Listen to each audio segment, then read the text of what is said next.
O pentecostalismo clássico que conhecemos é fiel ao padrão bíblico quanto ao dom de línguas? O pentecostalismo clássico é a ideia de que quem é batizado com o Espírito Santo precisa falar em línguas e tal. Isso está em conexão com a verdade das Escrituras?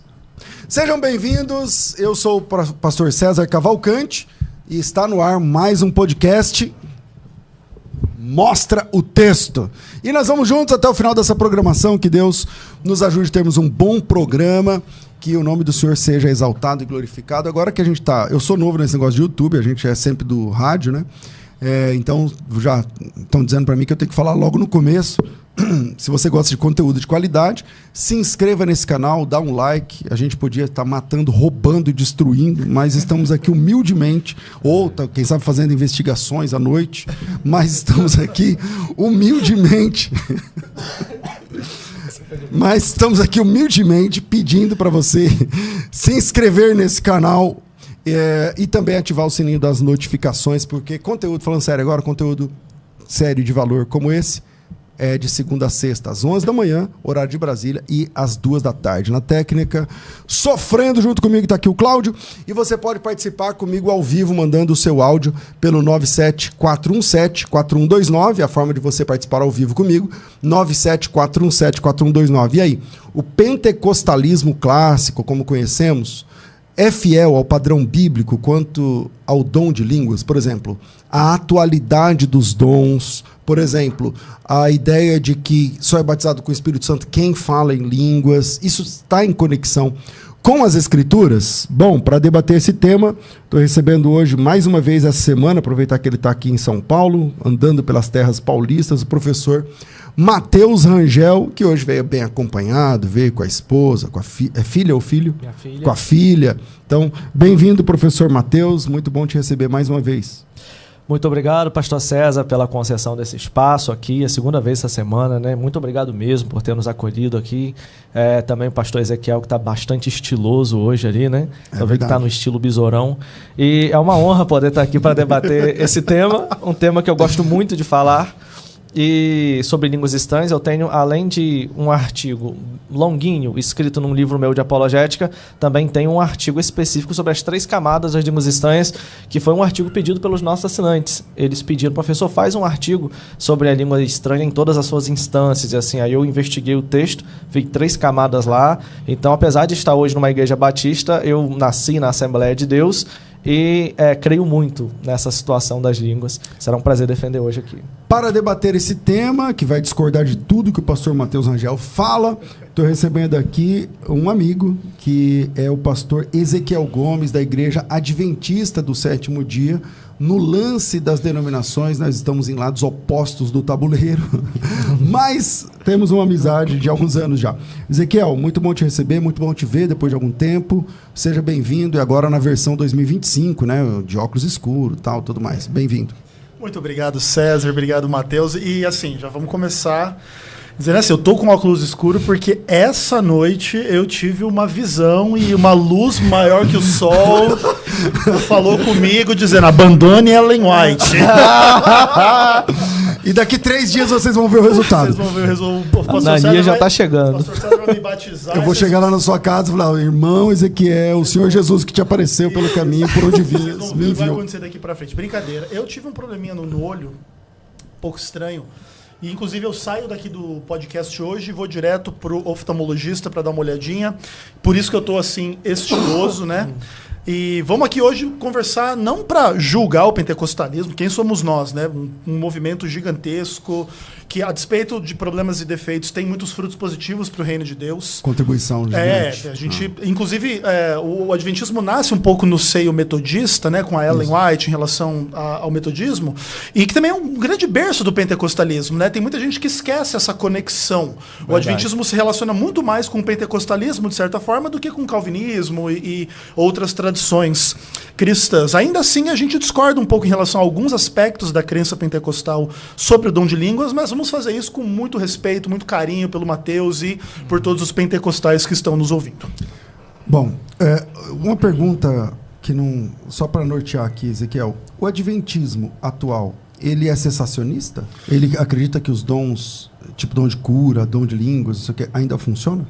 A relação do adventismo com isso é um pouco complicada, César, porque assim, a gente teoricamente é continuista, a gente crê que os dons continuam, existem e tudo mais. Mas teoricamente, você falou? Teoricamente, porque o que acontece? O adventismo vê um pouco com reserva a exploração da ideia do milagre, por exemplo. Essas igrejas que têm esse foco, olha, vem, vai fazer um milagre, vai acontecer, e tudo foca em torno do milagre, e um pouco em relação ao dom de línguas também, como a gente vai ver. Atual. Isso, Tá. então a gente tem um pouco de tensões dentro do adventismo a esse respeito. Professor Matheus, o pentecostalismo, tal qual conhecemos aqui no Brasil, a linha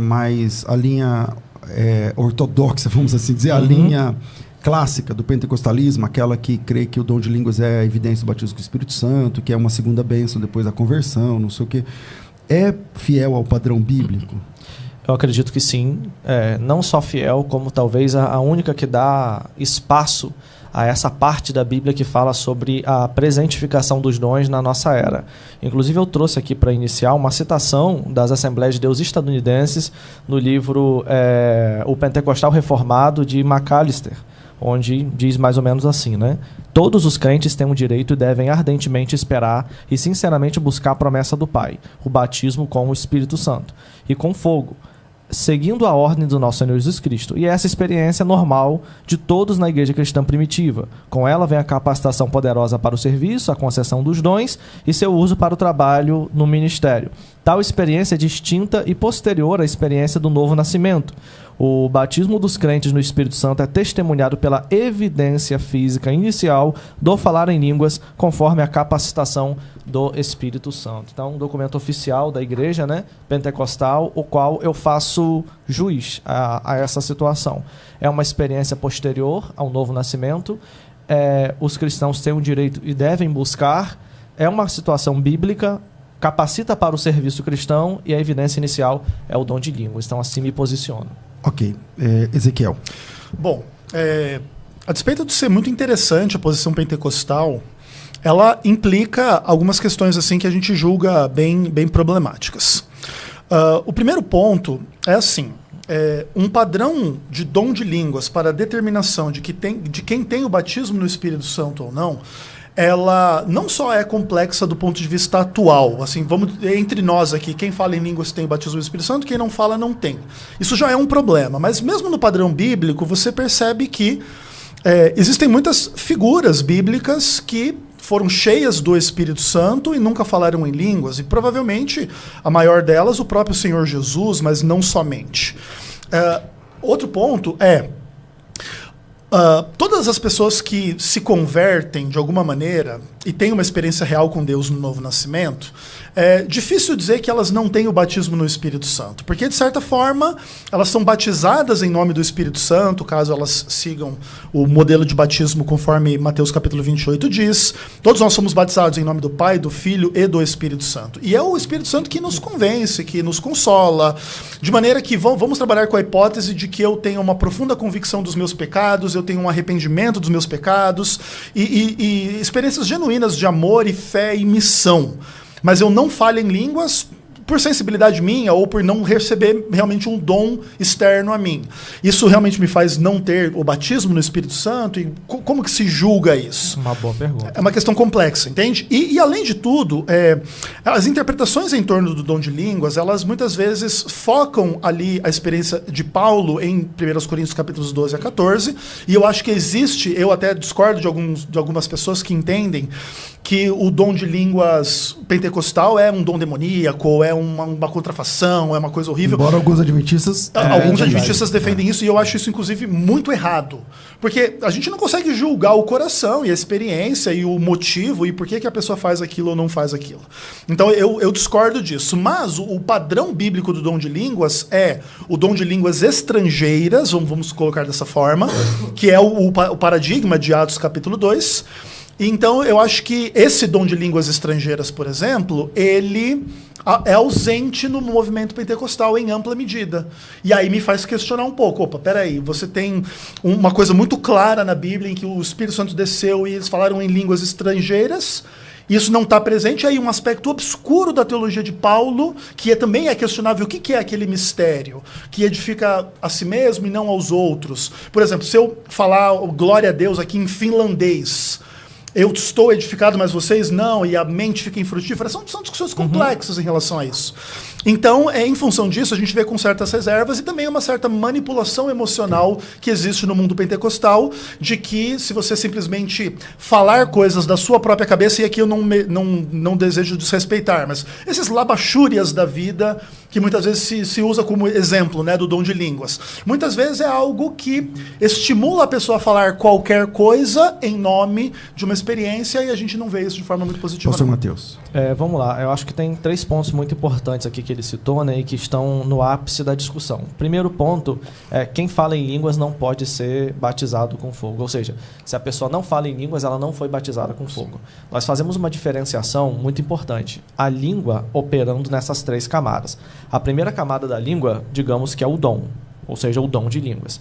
Quando a pessoa tem o dom de línguas, ela não necessariamente precisa ser batizada com o Espírito Santo e com fogo. E aí eu já começo fazendo frente a alguns pentecostais que não se informam muito sobre a sua própria doutrina. Interessante. Né? Por exemplo, uma pessoa que tem um dom de línguas, ela vai receber uma mensagem codificada e ela precisa da interpretação que Deus vai dar a ela ou a outra pessoa. Então, o que o dom opera? Ele carrega uma mensagem que precisa de interpretação. Inclusive, se fosse estrangeira, o termo grego ali seria tradução e não interpretação, né? Certo. Isso é algo bem interessante também.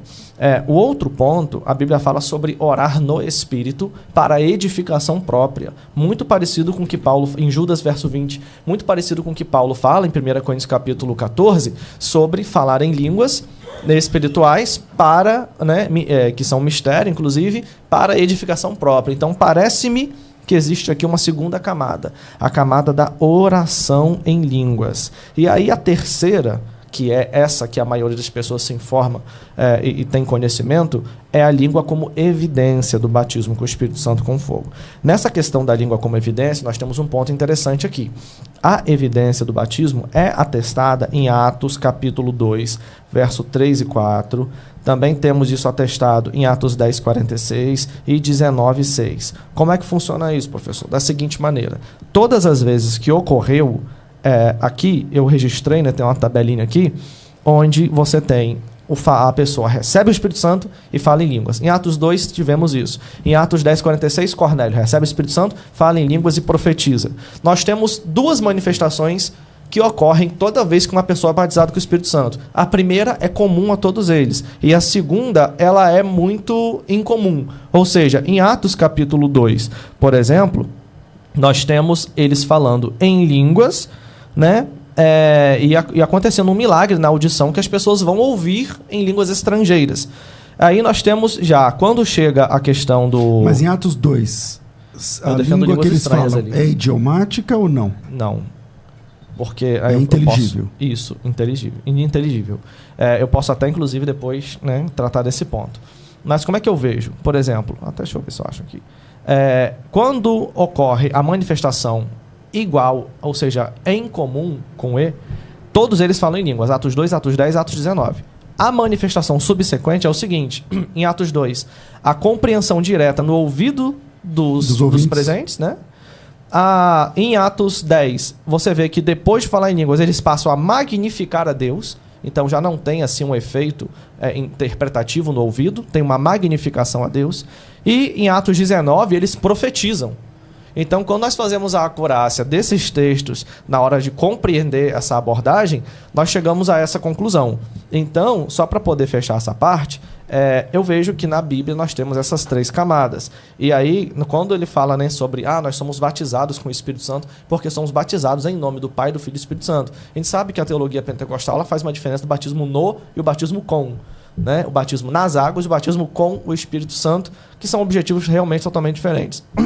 E por último, eu também devo dizer que sim, reconheço os exageros, reconheço que não edificam em nada, reconheço que hoje em dia você consegue ver, inclusive muitas páginas que fazem esse desserviço na internet, no Instagram, propagam ambientes de igrejas pentecostais totalmente escandalosas, que criam uma roupa esquisita para si, que tem um comportamento totalmente inadequado, que desonram o pentecostalismo. Assim como, acredito, né, e eu já vi também, movimentos partindo da Adventista que desonram a igreja adventista. Claro. O senhor acabou de dizer que não taxa essa situação como demoníaca, mas como uma questão emocional, né, da pessoa, manipulação e tudo mais. Então é isso, né? Em linhas gerais eu também reconheço esses exageros. Ezequiel. Perfeito. Na verdade, assim, existem 3 esferas complexas nessa discussão, que é a esfera divina, a esfera satânica e a esfera humana. E cada uma dessas questões são complexas, né? Porque, por exemplo, sem sombra de dúvida, o dom de línguas no livro de Atos, ele é absolutamente importante para estabelecer algumas questões, que inclusive tem que ver com essa noção de que o Espírito Santo desce em Jerusalém e vai capacitar os discípulos a pregar sobre todo o mundo. E obviamente que se o dom de línguas não existisse nesse contexto, você teria um absoluto problema missiológico posto, né? Porque você tem que evangelizar o mundo e você não fala língua. Não, peraí, deixa eu estudar uns 10 anos aqui, cada língua aqui. Isso, né, é uma questão bem interessante, assim, se você for parar para pensar, de uma utilidade absolutamente evidente, tremenda e tudo mais. Entretanto, explicações do tipo assim: acontece um milagre na fala ou na audição. É um tipo de detalhe que a gente pode ter, mas que não está presente muito claramente no texto. Outra coisa, ainda que se pudesse pensar assim, que os discípulos falaram línguas ininteligíveis e, de alguma maneira, o Espírito Santo traduziu essas línguas no ouvido de quem ouviu e aquilo se tornou inteligível e gerou magnificar a Deus e profecias e etc. Esse também é um tipo de padrão que a gente não vê praticamente em nenhum tipo de culto pentecostal. Claro, isso é uma questão difícil de apontar, porque a igreja atual ela não é uma manifestação perfeita da igreja primitiva. Uhum. Então, também não tem passar a roupa de alguém na outra pessoa, ficar curada, até porque o pastor Matheus podia colocar a roupa em mim e eu já ser curado do meu olho aqui também, né? No oculista agora, né? Exatamente. Exato. Então, a gente tem que ter bom senso de entender que, por exemplo, assim... Mas você crê que isso pode acontecer ou não? Claro que pode, óbvio, sem sombra de dúvida. Deus é absolutamente soberano e todo-poderoso para conceder milagres e curas e situações extraordinárias, tais quais o relato bíblico diz, e até coisas além, conforme o próprio Jesus ensinou, não é verdade? Então a gente entende toda essa esfera. Por um outro lado, se atribui muitas vezes assim coisas diabólicas, né? E aqui é uma coisa assim muito difícil. O diabo é um enganador por excelência, o diabo se traveste de servo da justiça, de servo de luz, e etc. E tal. E o cristão, às vezes, ele tem um pouco essa sensação que tudo aquilo que não é comum a ele, que não é da crença dele, é uma influência satânica. E eu tenho muito temor de atribuir esse tipo de coisa ao pentecostalismo, a despeito dos exageros, ou dos problemas, ou das questões ruins. E o lado humano é sempre um lado difícil, né?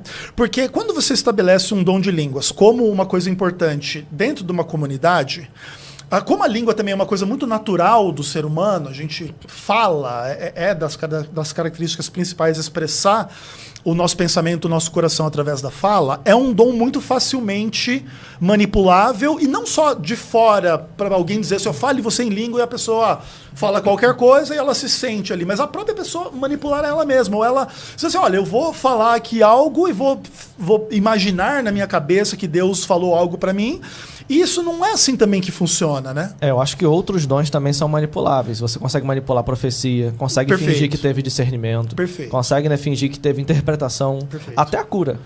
Entendeu? Dependendo da maneira placebo, com que você... Perfeito. O efeito placebo. Então, assim, quase que todos os dons, de alguma forma, são passíveis de falsificação, e isso não inutiliza a genuína... Mas agora a pergunta é, já que é possível fraudar, significa que é falso? Não, ao contrário. Significa que você pode fraudar porque tem o verdadeiro, né? Exatamente. Eu vejo desse ponto. Eu acho que até a gente falou sobre isso antes de ontem. Perfeito. Vamos então estabelecer que existe um dom verdadeiro.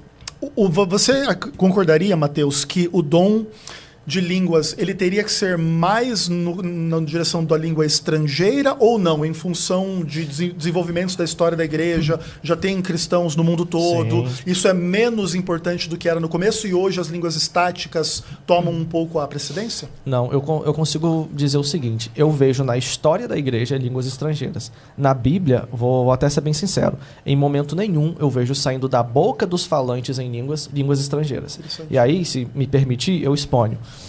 Mas lá em Atos 2, por exemplo... Como que você vê? Sim, isso, exatamente. É o que acontece. O doutor Cássio Murilo, especialista em exegese da USP, gosto muito dele, ele fala o seguinte, né? Que na hora da gente analisar um texto, a gente tem que fazer a delimitação da perícope. Coisa simples, que a gente já conhece. Na perícope, como é que você entende que uma perícope iniciou e fechou?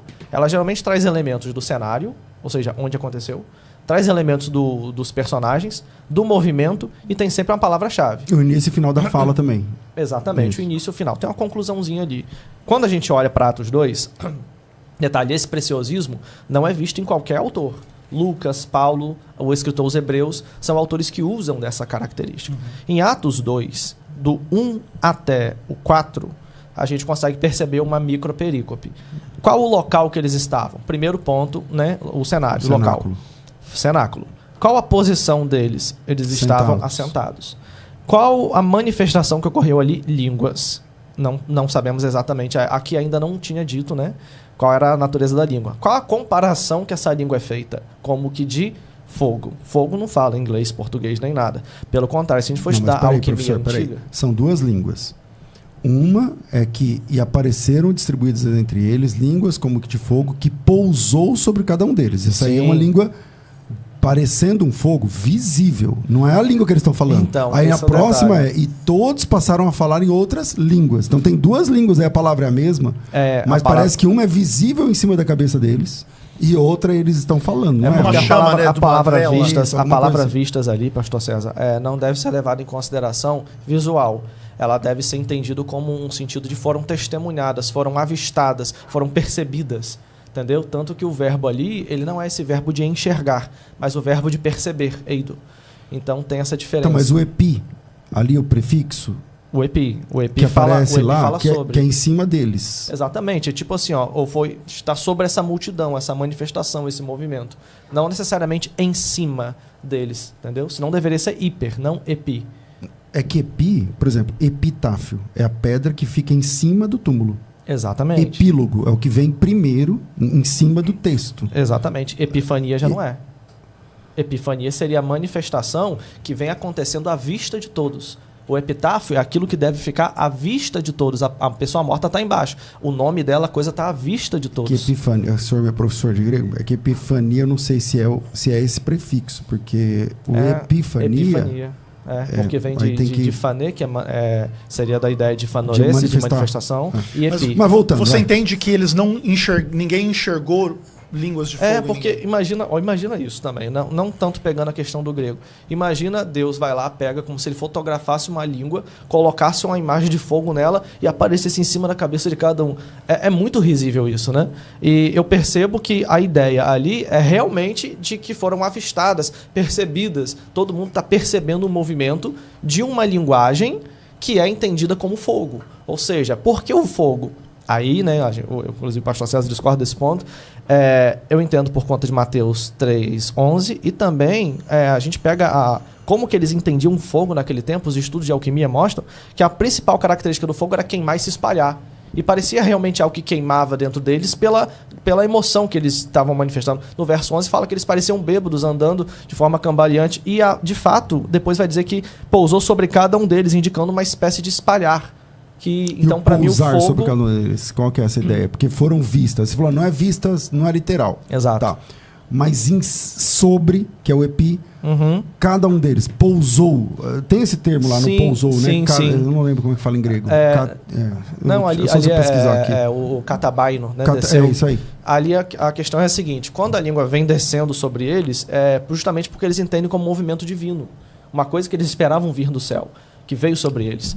Mas como que isso te ajuda a se desvencilhar da ideia de que eles falaram em outras línguas no verso 4? Exatamente. Vou terminar aqui a análise da perícope para a gente poder concluir. Então, assim, nós temos esses pontos, tá? O local, era esse, a posição, assentados, a manifestação é línguas, o termo usado por eles foi glossa, a comparação foi com fogo. 5 coisas. Quando vai para o verso 6, tudo isso muda. Eles não estão mais dentro do cenáculo, estão fora. Eles não estão mais assentados, estão de pé andando como bêbados.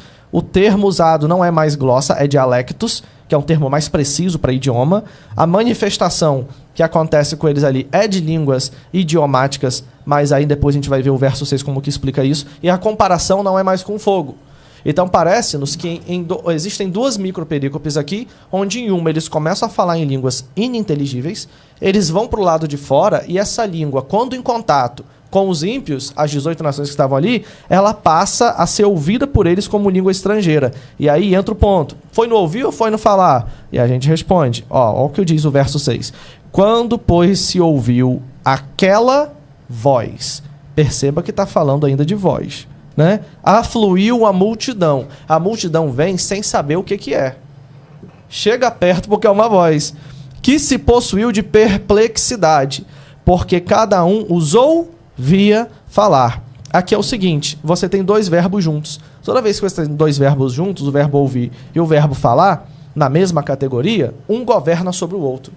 Então o que aconteceu? Eles estavam perplexos pelo que ouviam, pelo que caía no ouvido deles, e eles falavam assim, olha, imagina só isso aqui, ele está falando na minha língua. Agora, imagina que estranho. Vamos pensar aqui, o pastor Ezequiel, vou botar ele como pentecostal agora, está falando em língua estranha, eu e o pastor César ficamos perplexos, se aproximamos, vamos ver o que é isso. Aí eu chego para o pastor César e falo assim, o que ele está falando? O pastor César fala um idioma, eu falo outro, e a gente consegue ouvir você falando nos nossos 2 idiomas. Então são fenômenos diferentes. Um é na língua dele e outro no ouvido de quem está ouvindo. Exatamente. Quem fala, fala em língua estranha. Quem ouve, ouve em língua estrangeira. Isso, para mim, é o que está claro aqui. Né, legal. Mas assim, ó, por exemplo, você disse assim que o texto de Atos 2, ele coloca a ênfase no ouvir, em função da tua análise aí na relação do verso 4 e do verso 6. Sim. Mas é óbvio que esse ouvir, ele passa pelo falar do verso 4. Isso não elimina um pouco essa tese para você? Não, porque eu já esteve numa situação onde alguém fala uma coisa e você entende outra?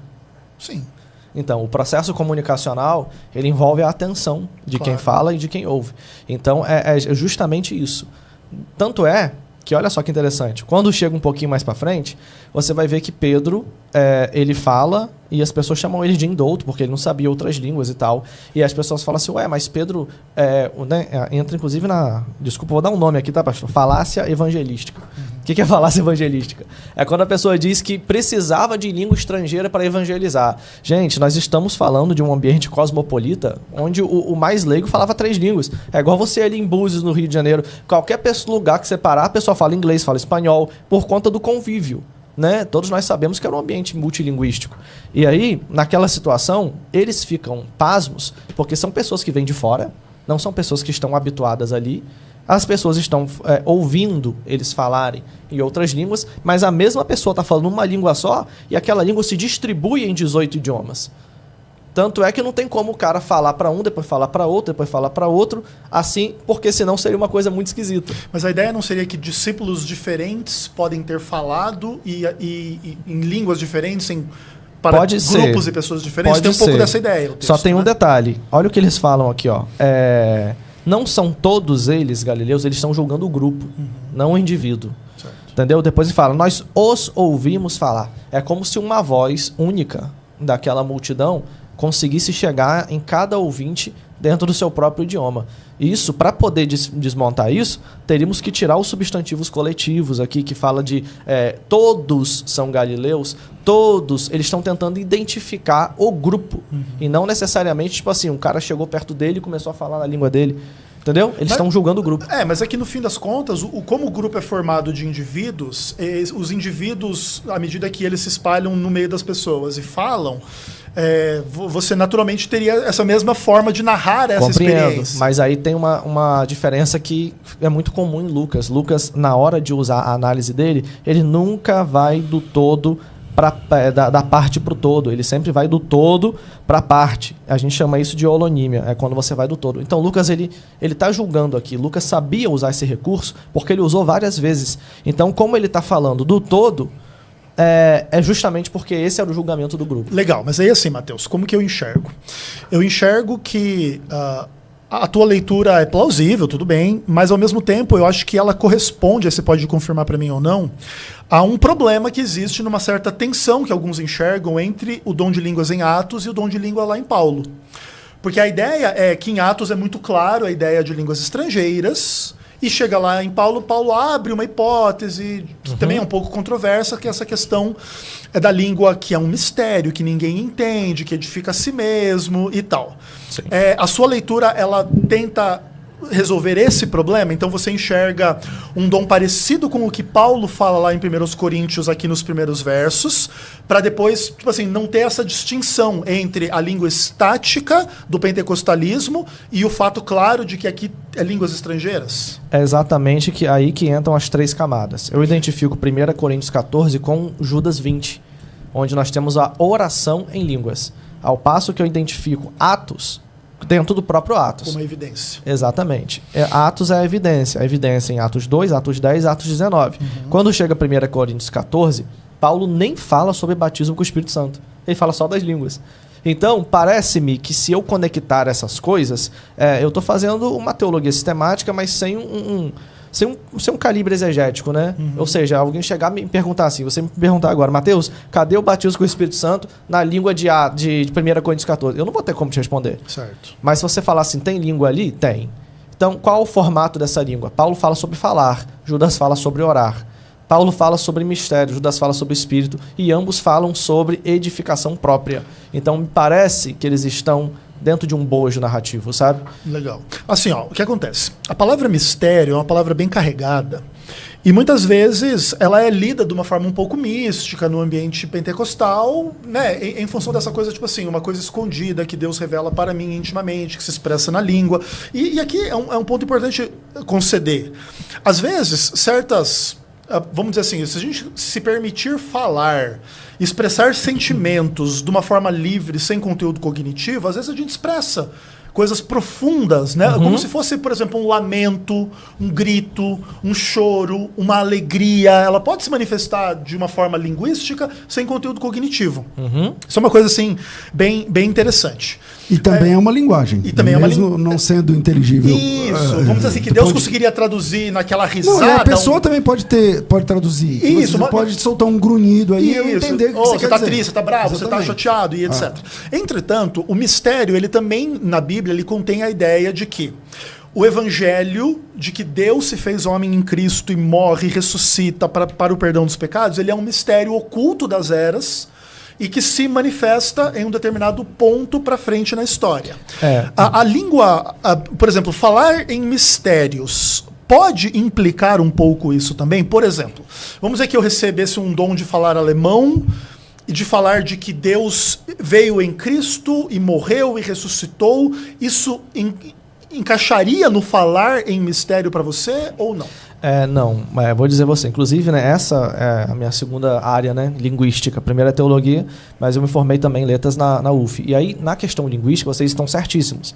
Qualquer expressão de um grunhido a uma frase complexa é uma expressão linguística, entendeu? Ou mesmo uma frase que, em tese, para nós não tem sentido. Lá, lá, lá, bilili. Exatamente. Existe expressão gestual, existe expressão verbal, não verbal, e por aí vai. Sobre isso, é muito importante, inclusive, a gente saber o que eles conheciam de linguística na época para descrever fenômenos linguísticos. Concordam comigo? Claro. Ou seja, o que eles sabiam, cara? Por que Lucas usa glossa em um texto e usa dialectos em outro? É justamente por isso, quando a gente vai no livro de Aristóteles, Categorias, e a gente percebe através de William Kirk Robarta, numa tese publicada em 1700 alguma coisa, em Dublin, na Irlanda, que ele fala assim, a linguagem medicinal de São Lucas. Ele pega os 16 mil palavras que Lucas usou para escrever Lucas e Atos, e ele compara com os médicos antigos, Areateu, Galeno, Discórides, Hipócrates e Aristóteles, que era referência também nas faculdades de medicina, onde os médicos se formavam. Quando vai falar sobre linguagem, quem fala sobre linguagem é Aristóteles, nesse livro Categoria, na parte do livro chamado Dalma. O que ele fala aqui? Que existem 3 categorias linguísticas. A primeira ele chama de glossa, que é a linguagem do bebê ininteligível, que você não entende nada. Então, assim, qualquer expressão ininteligível é o glossa. Legal. Quando ele fala, ele fala depois do logos, que é a segunda característica. Razão. O logos seria um pequeno discurso, mamãe, papai, fome, tal. Quando chega no terceiro discurso, ele já fala que é o dialectos. que é a formação de frases mais elaboradas que representam um pensamento de um cérebro que já avançou na linguagem. Lucas, ele faz questão de distinguir nessas duas microperícopes o glossa do dialectos. Interessante. Mostrando exatamente esse detalhe. Você acha que Lucas leu Aristóteles? Com certeza, porque como ele era médico, e quem fala isso não sou eu, é o Dr. William Kirk Robarta. Depois você pode ver, esse livro tem em inglês e tem em grego. Publicado em 1700 alguma coisa na Faculdade de Dublin, Irlanda. A linguagem medicinal de São Lucas. Por favor, procura. Tem legal. Também outros artigos publicados na PUC, na USP, que buscam essa questão linguística de Lucas para falar sobre essa parte. Aí vamos lá. Outra questão que a gente pode pegar, voltando para 1 Coríntios 14, você falou sobre o mistério. Certo. O mistério ser o evangelho ali, nós vamos ter pelo menos 2 problemas. Primeiro problema. O problema do mistério ser o evangelho é porque não tem nada no contexto apontando isso. Okay. Ali ele está falando sobre ordem de culto para uma igreja que já recebeu o evangelho. Ele está falando sobre usar a língua para pregar o evangelho, né? Isso quem faz é porque faz ligando a Atos. Mas, como eu disse, esses textos, apesar de falar de línguas, estão desconectados. Certo. Outro ponto é porque o mistério é explicado no próprio verso 2. Olha o que aqui diz. Né? Primeiro, o que antropôs la lei, ou seja, a língua não é falada para humanos. Se não é falada para humanos, já não pode ser idioma. Porque eu falo com você com o nosso idioma, a gente está falando em português. Depois diz, o desgar acuen. Nenhum ser é capaz de entender, ninguém entende. A terceira questão, somente Deus entende, alateu, né? Mas Deus, só Deus entende. E ainda diz, né? Aí vem a parte do mistério aqui, que seria pneumati, delaliam, misteria. Ou seja, o que se produz nessa língua é espiritual e misterioso. Então, nós temos esses 2 problemas. O mistério é explicado. O que é mistério? Uma coisa que ninguém sabe. E por que ninguém sabe? Porque não é falado para homem, porque é falado só para Deus e porque ninguém é capaz de entender. Então, o mistério é a própria língua e não o evangelho. Perfeito. Mas assim, ó, por exemplo, você sai desse universo aqui de 1 Coríntios 14, dos primeiros versos, mas uma das questões principais desse texto todo tem que ver com essa discussão sobre a ordem, a decência e a interpretação e falar um de cada vez. A maioria dessas características elas não existem na maioria das igrejas pentecostais por alguma convenção teológica ou prática. Não existe essa ideia do falar simultâneo e da interpretação. Também sabemos que tudo isso pode ser objeto de falsificação, como é óbvio, né? Porque, por exemplo, esses dias até ontem eu estava vendo uma live do MBL e o rapaz estava mostrando alguns exemplos de coisas assim que ele estava fazendo uma crítica política ao uso da religião e tal, e era um pastor falando em línguas e dizendo assim, olha, Deus vai... E aí ele fala uma expressão em língua, daí a menina até comentou assim, mas Deus vai fazer tipo labachuras, lá. Qualquer coisa se encaixa naquilo, né? Porque tipo, qualquer coisa que acontecer, ó, tá vendo? Isso não é pentecostalismo, gente. É uma coisa mais neopentecostal. Como diz a minha mãe, é macaquice. Uma coisa bem... Vamos lá, mas isso está no pentecostalismo também. Sim, infelizmente. Por que esses caras... Vamos pôr as cartas na mesa, porque assim, ó, é verdade. E isto não é o que os fundadores do pentecostalismo, os teólogos do pentecostalismo fazem, ou falam, ou indicam, ou aprovam. Mas isso, pastor Mateus, acontece em igrejas pentecostais sérias. Perfeito. Não é somente no neopentecostalismo, porque a gente... eu sou continuista também e tal, eu acredito nos dons, na atualidade dos carismas, nas línguas e tal, para hoje. Mas dizer que isso não acontece no pentecostalismo... Não, acontece. Não vamos tirar o corpo fora. Aconteceu em Corinto, né? Paulo teve que corrigir. Paulo fala, não fica falando em língua quando tem ímpio. Busca a profecia, que edifica. Lá em Corinto, você acha que os problemas eram parecidos com o que existe no pentecostalismo hoje? Acho, ainda mais tratando de um local marítimo, um local portuário que recebia muita gente. Muito parecido, por exemplo, com o Rio de Janeiro, que é um ambiente que tem o mesmo problema por conta da energia das pessoas. O pentecostalismo carioca é diferente do... Você tá entendendo? Os caras vão pra igreja com pandeiro, meu irmão. Ou com fuzil, né? Você já viu isso? Os caras indo pra igreja com pandeiro? Já. E vou te falar, César, é uma das melhores vigílias. Você chega na vigília, tem assim, uma bateria, uma guitarra e 17 pandeiros. Cada um com seu pandeiro. Eu vou pro intervalo rapidamente e a gente volta já. Voltamos aqui ao nosso tema Pentecostalismo, fiel ou não ao padrão bíblico.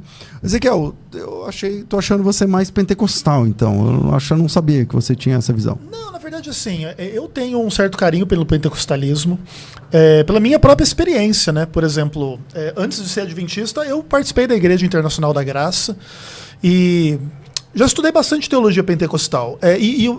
Acima de tudo, o meu temor, assim, de não julgar de forma pesada o pentecostalismo não tem nem só que ver com isso. Tem que ver com a questão complexa de você julgar a experiência espiritual de qualquer outra pessoa.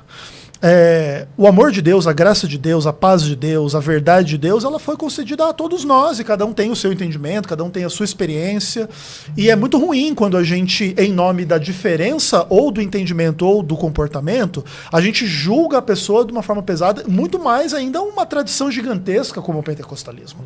Então eu tenho muito temor de fazer isso, eu não gosto de quem faz isso, e eu acho que assim, a gente pode discordar, inclusive veementemente, pode apontar erros, heresias ou problemas que a gente imagina, ou que a gente entende de acordo com a palavra de Deus, mas nunca no julgamento da espiritualidade do outro. Ok, Mateus. Afinal de contas, né, irmãos, Deus só levantou juízes de 1376 a 1050. Foram 13 juízes, começando com Otoniel, terminando com Samuel, né? Hoje Deus levanta pessoas para poder edificar, para poder instruir, para poder plantar a igreja, cuidar de pessoas. E esse debate realmente ele é muito bom por causa disso. Eu digo que a teologia pentecostal, apesar de já termos boas teologias temáticas nessa linha, ela ainda carece de desenvolvimento exegético. E é aí que eu estou tentando, de alguma forma, contribuir, né, para aqueles que querem apreciar. E aí, pastor César, eu não sei se a gente está caminhando no final já. Não, pode concluir, então, pode. Você quer falar do material agora? Não tem problema, mas... Não, porque eu ia falar justamente porque algumas pessoas estão mandando mensagem aqui perguntando se conseguem comprar. Eu não sei como conseguiram o meu número, né? Não sei se já estava aí. Se conseguem comprar esses argumentos que eu estou colocando aqui. Então, gente, vocês conseguem através da nossa plataforma. É uma plataforma menos de R$100 por mês. Você consegue acessar não só esse argumento, mas como vários outros, mais de 30 teses que eu defendo e que geralmente eu debato, né? Então a pessoa também pode chegar perto para esse material. Porque eu sei que é novo. Essa questão das 3 camadas, essa questão da análise de todos os textos que falam sobre línguas. Outro exemplo, língua dos anjos, para mim não é língua estranha. Não sei como é que vocês veem isso. Não, também não. Né? Então, mas tem muito pentecostal ainda que não. Mas eu acho que a academia nunca defendeu, né? Nunca defendeu. Acho que nunca defendeu. Mas é verdade que a experiência pessoal, pregadores, tal, eles vão entrar nesse negócio, fala a língua dos anjos e tal. E sobre a questão do exagero também é muito importante pontuar. Tem muito pregador usando você para falsificar uma experiência espiritual para ficar bonito na foto dele, para ele promover a agenda dele. Importante falar isso. Porque a igreja tá lá em euforia e falando em língua e tal. Aí o cara fica bonito na foto como se ele trouxesse um grande avivamento, né? Na verdade, ele trouxe boas emoções. Não vou dizer que a emoção gerada pelo pentecostalismo, às vezes na simulação de algo espiritual, não vou dizer que é ruim. Mas tem uma coisa muito importante sobre o pós-língua. O que acontece depois que a pessoa fala em línguas?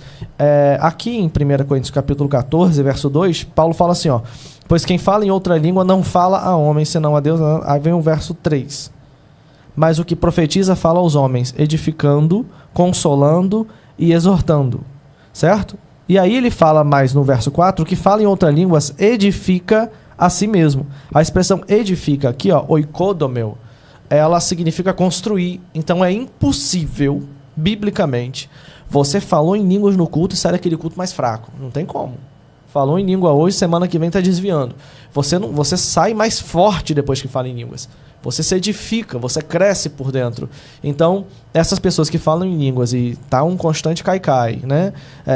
Sempre fraca, sempre usando os outros de muleta, com a mesma vaidade. Não, gente. Toda vez que Deus habita no seu corpo, fazendo você operar através da oração em línguas, você vai ser edificado profundamente. Então, acho que é muito importante dizer isso também. Legal.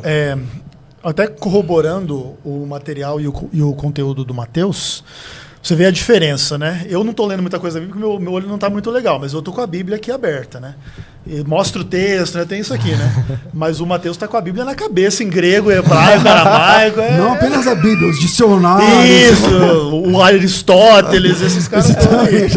Tem menos de um mês que eu fiz esse texto, né? Então tá fresco aí o artigo. Não, mas muito legal. Mas assim, Um ponto, sei lá, importante é assim, 1 Coríntios 12 e 14, a despeito de haver ali uma teórica admissão de Paulo sobre esse dom de línguas estático e tal, Paulo corrige muitas coisas e acho que é muito legal todo pentecostal levar muito a sério as correções de Paulo.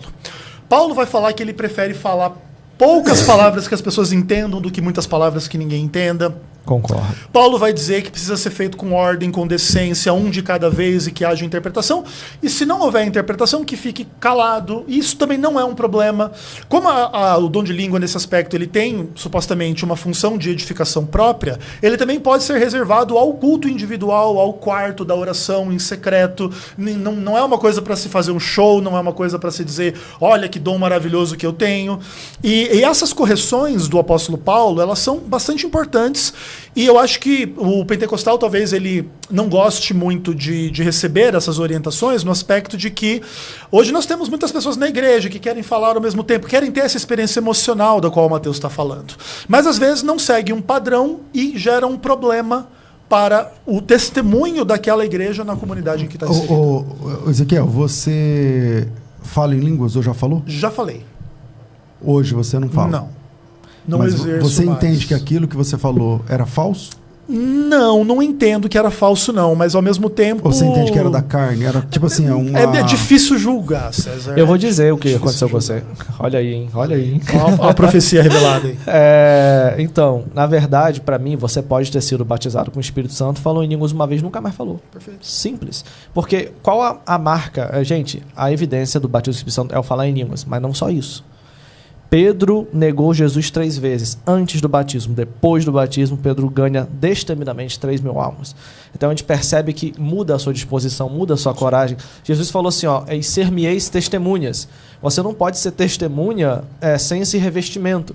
É como se o Espírito Santo, habitando na vida do crente, quando ele é salvo, batizado nas águas e tal, fosse uma capacitação de Deus guiando ele para ele poder ser salvo. Mas calma aí, porque Agora... depois do batismo com o Espírito Santo, vamos falar, depois do dom de línguas, o Pedro ramelou lá em Gálatas 2. lá em Antioquia, né? E aí, em Gálatas 2. Então, não vamos também colocar uma ideia de que você foi batizado com o Espírito Santo, então agora acabou. Não, tá doido, não. Já pensou? Não podemos generalizar esse ponto, né? Você vai continuar errante, mas a sua disposição em testemunhar, ela vai ser muito aumentada. Perfeito. Você vai ver gente tímida. Tem alguns testemunhos, né? Um colega que fala assim, Mateus, um amigo autista, totalmente tímido, na dele, nunca falou nada. Foi para uma Assembleia de Deus, não adianta. Uma hora vamos botar o microfone na tua mão. E aí chegaram para ele e falaram, ô fulano de tal, tá aqui a oportunidade para você. E ele falou que ele foi subindo, ele lia a Bíblia, estudava teologia, não conseguia sair nada, pastor. Quando ele chegou na hora, ele segurou assim e falou que as línguas estranhas começaram a vir na cabeça dele, e os estudos começaram a sair. Esse cara hoje é um grande teólogo, para mim o maior escatólogo do Brasil. E assim, eu não vou citar o nome dele aqui porque é uma experiência muito peculiar, né? Ele nunca falou disso publicamente. Mas assim, isso para mim é incrível. O batismo com o Espírito Santo é Deus operando, destravando, capacitando você para uma obra que você não conseguiria fazer com a sua personalidade, com o seu jeito, com os seus talentos. É um revestimento sobrenatural para uma obra grande. Por isso que eu digo também, como que eu busco o batismo com o Espírito Santo? Não busca se você não tem uma obra grande para fazer. Não é para você. E vamos orar para que o Ezequiel volte a falar em língua.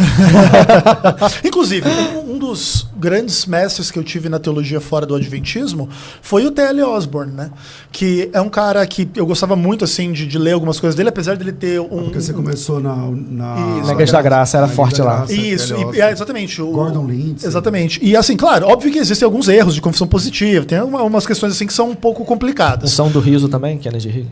Não, mas o T.L. Osborne não tem essa. O Kennedy também é muito comum. É verdade. Então, é óbvio que sempre a gente tem que aprender a filtrar, mas o T.L. Osborne foi uma das pessoas assim que me despertou para o universo do estudo da Bíblia de uma forma um pouco mais séria. Sim. Uma coisa bem interessante. E ele é na área de cura, né? Ele trabalha Isso, também era cura. muita coisa na área de cura, é verdade. Claro que tinha certos exageros também, né? Acho que até a Daisy Osborne, a mulher dele, morreu. Aquele livro Curar os Enfermos, como é que é? Expulsar os demônios e curar os enfermos. Livraço, livro grande. tem. Eu tenho vários materiais do T.L. Osborne. Eu tenho muito carinho pela tradição pentecostal e, a despeito de qualquer discordância, a discordância ela não tem tanto que ver com esses frutos, né? Que o Mateus coloca muito positivamente. Pô, missão, amor, fé, louvor. Que isso é o que realmente importa, né? A língua, ela é uma coisa um pouco menor, a não ser que venha nesse contexto também missionário de milagre para fazer a obra na vida do outro, mais do que si, né? Bom, maravilha. Gostei do debate. Um bate-papo tranquilo. Um bate-papo tranquilo. Eu achava que haveria uma discordância mais visceral, assim, mais uma cisão maior. Mas, bom debate. Antes de terminar, eu tenho uma comunidade chamada Meus Livros, Meus Mentores. Lá na comunidade, eu percebi no primeiro mês que as pessoas, elas compram livros, o evangélico ama livros, mas não lê os livros. Então nós temos uma comunidade de pessoas que são empilhadores de livros. E não é por mal. Às vezes o cara começa a ler, falta método, lê e não lembra, lê e não consegue chegar na página 26, né? não consegue sair do primeiro capítulo e tal, volta novamente. E aí eu tive que criar dentro da comunidade um curso rápido de leitura assertiva. Excelente. Agora eu quero fazer isso para quem não é da comunidade. No dia 8 de setembro, eu vou dar um aulão de leitura assertiva. É de graça. Se você quiser comprar um material didático, ter lá pela plataforma, eu vou deixar um preço final de R$49. Mas como eu estou falando pela primeira vez, vai ficar 14 contos. R$14, que é o que me passaram aqui. Então, se você quiser com o material didático é R$14, sem o material didático é de graça. Pastor, o que eu tenho que fazer? Eu imagino que muita gente vai entrar, eu abri um grupo no WhatsApp, eu vou pedir para o pessoal colocar o grupo aqui na descrição do vídeo, vai lá, entra no grupo, e lá no grupo a gente vai encaminhar você para esse aulão. É uma imersão de leitura assertiva, algo que vai transformar o seu jeito de ler, fazendo com que aquilo que você leia fique mais fácil e disponível para você utilizar quando necessário. Então, se você sofre com isso, você já tem a mente igual ao do Mateus, não precisa não, você tem que dar aula para mim. Mas se você lê e não consegue memorizar, ou começa a ler um livro e para, embora que tenha livro que tem que parar mesmo, tem livro que é ruim, então tá tudo bem, mas tem livros bons, você começou lá, sei lá... Da Ellen White, não fala aí, ó. Da Ellen White você pode abandonar. Mas se você tá lendo lá, sei lá, Cristianismo Puro e Simples, cara, de C.S. Lewis, e aí você não consegue, então vem para esse aulão aí, acho que vai te ajudar bastante. Nessa primeira turma vai ser R$14,90 e já com material didático, com certificado e tudo mais. É só para ajudar mesmo quem tem vontade, tá? Então, tá fixado agora no chat leitura assertiva e na descrição do vídeo é só clicar lá. É só entrar no grupo, o grupo fica silenciado e aí na segunda-feira eu explico melhor. Mateus, obrigado, meu irmão. Você quer divulgar o quê? Obrigado, gente, pastor. Muito obrigado, pastor Ezequiel também. Melhoras aí, meu irmão. E é isso. Sobre esse ponto que você falou, né? Sêneca, historiador do primeiro século, falou assim, ó: os ricos desta era abarrotam em bibliotecas livros luxuosos dos quais nunca leram e nunca lerão, porque se empenham em vaidades e não em cultura. Então, agora o pastor César resolveu o problema do Sêneca, né? O Sêneca que foi morto pelo Nero, inclusive. Isso. É historiador, fala sobre Jesus, inclusive. Então, gente, é isso. É uma honra estar aqui. Muito obrigado mais uma vez pela oportunidade. E caso vocês queiram nos conhecer melhor, acompanhe nosso trabalho no Instagram, professor.mateusrangel. Também tem o nosso site, que é Koinonia ITK. Olha aí, ó, muito bom. Vê se consegue colocar o site aí, ó, tá logo na bio aí, é só clicar nele. Perfeito. Ali em assinatura, quando você clica em assinatura ITK, lá em cima, ó, isso, você vai ser direcionado para a parte de assinatura, onde você tem ali sobre o envio dos livros, cancelamento. É basicamente o valor de R$80, onde você pode assinar e ter acesso a qualquer coisa. Você pode começar grego comigo, hebraico, português, apologética, teologia. São 13 cursos que a nossa escola oferece. Já estamos há 11 anos aí trabalhando. Nós viemos muito forte do presencial e agora estamos, né, migrando para essa parte aí do EAD. Todos com videoaulas. É o migrador. É o migrador. Aprendendo com o pastor César. César, né? Mas é isso aí, cara. Eu acho que é muito legal essa ideia sua e acho que vai ser muito legal para quem também está acompanhando, porque aí você consegue atender até quem é fora do Brasil. Exatamente. Hoje a gente tem, né, graças a Deus, alunos fora do Brasil também, dentro do Brasil, estamos em quase todos os estados, porém, a gente está começando. Então, se você quiser conhecer esse trabalho, garanto a você que vai ser um trabalho acadêmico, cristão, transparente, com princípios bíblicos e que vai oferecer para você o máximo. A gente tem uma comunidade muito motivada. Quem entra lá não passa mais do que 2, 3 meses sem estar já lendo, escrevendo em hebraico, em grego e já entendendo um pouco de gramática. Então nós temos também encontros com os alunos que são quinzenais e é isso, gente. Eu confesso que eu ainda tenho até um pouco de vergonha ainda de ficar vendendo, assim, falando, sabe? Eu tenho que pegar esse traquejo ainda. Comigo. Mas tem que pegar com o pastor César, é verdade. Eu sou do laboratório, eu sou da produção, eu sou da comunicação e é isso. Será um prazer recebê-lo lá. Daqui a pouco vai vir os cortes também dos debates, do trabalho que a gente fez aqui em SP. Hoje é o último dia, amanhã é o último dia nosso aqui e já voltaremos para o Rio de Janeiro. Se você é do Rio, de Macaé ou de Campos do Goytacazes, nós temos polos presenciais nessas cidades e será um prazer atendê-lo. Gente, muito obrigado. Que Deus vos abençoe. Amém. Maravilha, maravilha. Seu arroba lá é no Instagram? É professor.Mateus Rangel. Mateus sem H, tá, gente? Você vai ver esse rapaz bonito de barba sorrindo aí. Menos, ó. Querido, menos. Pouco menos. Dom de beleza não recebeu, não. Dom de beleza não deu certo. Humilde ainda. O dom de beleza não deu certo.